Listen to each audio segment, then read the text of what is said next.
મારું નામ વાઘેલા નરેશભાઈ કુકુરભાઈ છે। અચ્છા, તો આ જે ડેમોલિશન થઈ રહ્યું છે, હા, એના વિશે તમે શું કહેવા માંગો છો?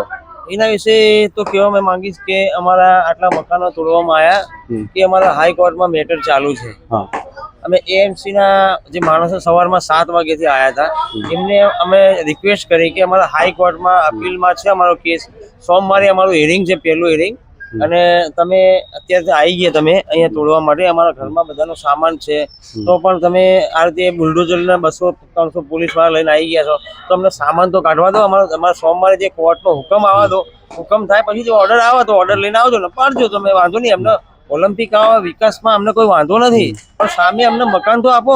મકાન આપ્યા વગર તમે આજે બુલડોઝર લઈને પાડવા આવી ગયા, આજે નહીં મકાન આપ્યા નથી, કોઈને ભાડા આપ્યા, અને બધાનો સામાન કોઈને કાઢવા નથી દેવામાં આવ્યો, અને આ ટોટલી દલિત એરિયો છે। અચ્છા, બરાબર, ટોટલી દલિતોના મકાન તોડવામાં આવ્યા છે। અત્યારે છોકરાઓનું 12માની એક્ઝામ છે, 10મા બોર્ડમાં 12મા બધામાં પરીક્ષા ચાલી રહી છે, છોકરાઓના બધાનું એજ્યુકેશન ખરાબ થઈ રહ્યું છે, અને આ લોકો એમની મનમાની કરીને ઓર્ડર વગર એ લોકો જબરજસ્તી મકાનો અમારા પાડી દીધા, અને અમારા ટોટલી સામાન બધો દબાઈ ગયો બધા લોકોનો।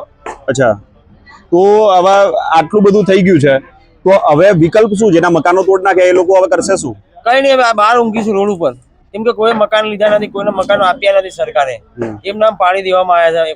રહેવાની વ્યવસ્થા અમને કરવામાં આવી નથી અત્યાર સુધી, અને અમે અત્યારે રાતે બધા અમે બહાર ઊંઘીશું, ક્યાં જશું? કેમ કે અહીંની પબ્લિક જશે ક્યાં? મકાન કોઈ લીધા નથી, તાત્કાલિક સવારમાં આવી ગયા છે, અને આવી ગયા મકાન નથી લીધો, સામાન બધાનો રોડ ઉપર પડ્યો છે, એકબીજાના ઘરમાં આજુબાજુ પડ્યો છે। એટલે આ બિલકુલ સવારે વહેલા ઉઠ્યા 7 વાગે અમે જયારે બધા ઉઠ્યા ત્યારે તો બુલડોઝર ને બધું પોલીસનો કાફલો આવી ગયો હતો અહીંયા, અને એ લોકોએ બધું પાડવાનું કહી દીધું અમને લોકોને। અને કેટલા વર્ષથી હતા તમે લોકો અહીંયા? અહીંયા લગભગ 60 થી 70 વર્ષથી અમે અહીંયા રહીએ છીએ। અચ્છા, થેન્ક યુ।